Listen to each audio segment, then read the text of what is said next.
अस्सलाम वालेकुम जी। Medical physics chapter चल रहा है रेडिएशन डोजिमेट्री का। आज का टॉपिक है अब्जॉर्ब डोज मेजरमेंट। इसमें हम देखेंगे ब्रैग ग्रेग कैविटी थ्योरी क्या कहती है, किस तरह हेल्प करती है हमारी। तो अब्जॉर्ब डोज मेजरमेंट में हम जानते हैं पहले अब्जॉर्ब डोज क्या है कि वो एनर्जी जो आयनाइजेशन रेडिएशन की तरफ से दी जाती है पर unit mass of the irradiated medium को।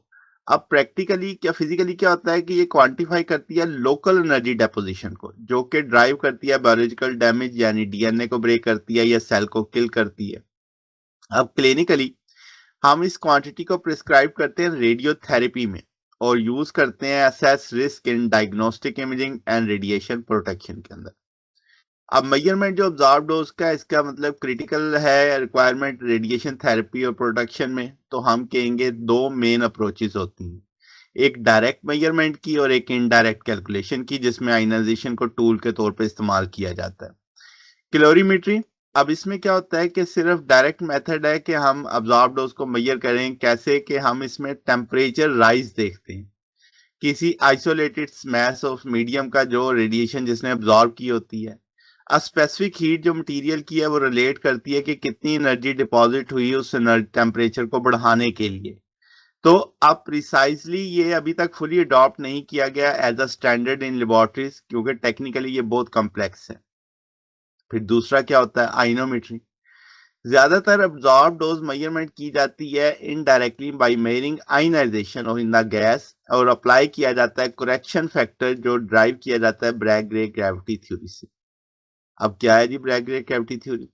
अब यह हमें थ्योरेटिकली ब्रिज करती है आयनाइजेशन जो गैस फील्ड कैविटी में हुई और जो एनर्जी अब्जॉर्ब हुई सराउंडिंग सॉलिड मीडियम के अंदर। कैसे? तो कोर रिक्वायरमेंट क्या है, प्रिंसिपल और अजम्पशन क्या है? तो हम कहेंगे प्रिंसिपल आपके पास वैलिड है, फिजिक यानी स्पेसिफिक फिजिकल कंडीशन इसमें लाजमी मस्ट मीट करनी चाहिए। सबसे पहले कैविटी का जो साइज है, जो गैस फिल्ड कैविटी है वो इतनी छोटी होनी चाहिए कि जो relative to the solid observer के उसमें ये परटर्ब ना हो angular velocity distribution of the primary electron. यानी चूंकि दोनों का मुआवजना करना है, तो जो गैस फिल्ड कैविटी है उसका साइज इंतहाई क्या होना चाहिए, छोटा होना चाहिए। और जो प्राइमरी इलेक्ट्रॉन है वो लूज करे negligible fraction of their energy, यानी उनकी बुनियादी एनर्जी जाया नहीं होनी चाहिए जब वो कैविटी में से गुजर रहे हैं। फिर क्या जी, अब जो इलेक्ट्रॉनिक इक्विलिब्रियम है कैविटी को सराउंड करना चाहिए कि ऐसी वॉल के साथ थिकनेस जो इंश्योर करे कि नंबर ऑफ इलेक्ट्रॉन जो गैस में एंटर हो रहे हैं वो कंपनसेट होंगे उनके साथ जो उसे छोड़ के जाएंगे। यानी electron crossing the cavity originate entirely with in the wall of material. Okay, अब जैसे यहाँ पे देखो दो एंटर हो रहे हैं ना, तो दो ही लीव करके जा रहे हैं। तो इक्विलिब्रियम वॉल थिकनेस क्या है कि ऑप्टिमल जो वॉल की थिकनेस है वो इक्वल होगी range of the most energetic secondary electron produce within a wall and the wall is too thin result the insufficient ionisation while the wall the too thick to attenuates the incident photon beam excessively. मतलब कहने का कि ना दीवार इतनी पतली हो कि वो इनसफिशिएंट आयनाइजेशन प्रोड्यूस करे और ना इतनी मोटी हो कि इंसिडेंट बीम को वो एक्सेसिवली अब्जॉर्ब कर जाए, उसकी एनर्जी जाया करवा दे। तो एनर्जी डेपोजिशन की बात करें तो अब्जॉर्ब डोज जो कैविटी में अज्यूम की जाती है, डिपॉजिट की जाती है entirely by the charge particle जो उसे क्रॉस कर रहे हैं। तो इसका मतलब जो फोटॉन इंटरेक्ट करेगा डायरेक्टली विद द गैस वो निग्लिजिबल होगा compare to the ionisation caused by the electron, क्योंकि दोनों में फर्क है। तो एनर्जी डेपोजिशन अकर करेगी वाया सेकेंडरी इलेक्ट्रॉन, तो इसलिए हम प्राइमरी इलेक्ट्रॉन को नहीं देखते, सेकेंडरी इलेक्ट्रॉन्स को देखते हैं। तो ये कंडीशंस मेट करती हैं कि dose to the medium is proportional to the dose to the gas with the constant proportionality is being ratio their mass stopping power. Mathematically ये कैसे बनाया जाता है फार्मूला? तो कैलकुलेशन जो ऑब्जॉर्व डोज की है वो टू स्टेप प्रोसेस होता है। सबसे पहले डोज जो गैस को गई फिर उसे रिलेट करेंगे वॉल मटेरियल से, तो हम कहेंगे जो एनर्जी ऑब्जॉर्व हुई unit mass of the gas वो डायरेक्टली रिलेट करेगी जो लिबरेट चार्ज है और average energy required to produce ion pair. तो हम इसको लिख लेते हैं कि एनर्जी को D gas Q W by M gas. अब एयर के लिए जो W की वैल्यू है 33.85 इलेक्ट्रॉन वोल्ट पर आइन पेयर है। अब वॉल की बात की जाए तो ऑब्जॉर्ब डोज जो है वो रिलेट करेगी किस तरह? तो D wall D gas into S.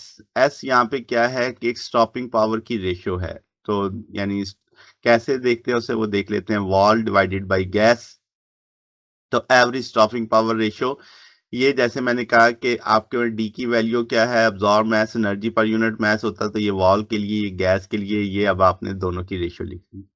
तो जो रेशियो एनर्जी लॉस होगी per unit length in a wall versus gas average over the electron spectrum के। तो ये कम्प्लेक्स है क्योंकि डिपेंड करता है फोटॉन की एनर्जी स्पेक्ट्रम पे और रिजल्ट करता है इलेक्ट्रॉन के ट्रैक पे। तो अब कहेंगे कि फिजिकल मीनिंग क्या है कि गैस मेजर करेगी इलेक्ट्रॉन एनर्जी डेपोजिशन और स्टॉपिंग पावर की रेशियो कन्वर्ट करेगी उसे मिडोस्ट जो मीडियम में गई। तो स्पेंसर एटिक्स थ्योरी में थोड़ा सा मॉडिफाई किया उसने, जब ब्लैक ग्रेविटी के अंदर तमाम इलेक्ट्रॉन सिमिलरली बिहेव कर रहे थे। जबकि जो स्पेंसर एटिक्स ने इंट्रोड्यूस किया मॉडल, उसने डेल्टा रे को देखा, यानी सेकेंडरी जो फास्ट मूविंग इलेक्ट्रॉन है। ये थ्योरी यूज करती है रिस्ट्रिक्टेड स्टॉपिंग पावर यानी एलईटी, और इंटीग्रेट करती है लो एनर्जी लिमिट डेल्टा को टिपिकली 10 किलो इलेक्ट्रॉन वोल्ट, और रिप्रेजेंट करती है कि एनर्जी जो इलेक्ट्रॉन की है वो जस्ट कैपेबल है क्रॉसिंग द कैविटी। तो इसकी बुनियाद पे फिर हम इसे थोड़ा मॉडिफाई करते हैं। तो ये हमारे पास टॉपिक है। अगर आपको इसमें कोई बात पूछनी हो, डाउट हो, नीचे कमेंट्स में पूछ सकते हैं। वीडियो अच्छी लगी हो वीडियो को लाइक कीजिएगा, दोस्तों के साथ शेयर कीजिएगा, चैनल को सब्सक्राइब कर दीजिएगा। अब तक के लिए इतना ही, बकिया इंशाल्लाह नेक्स्ट देखेंगे। ओके, अल्लाह हाफिज।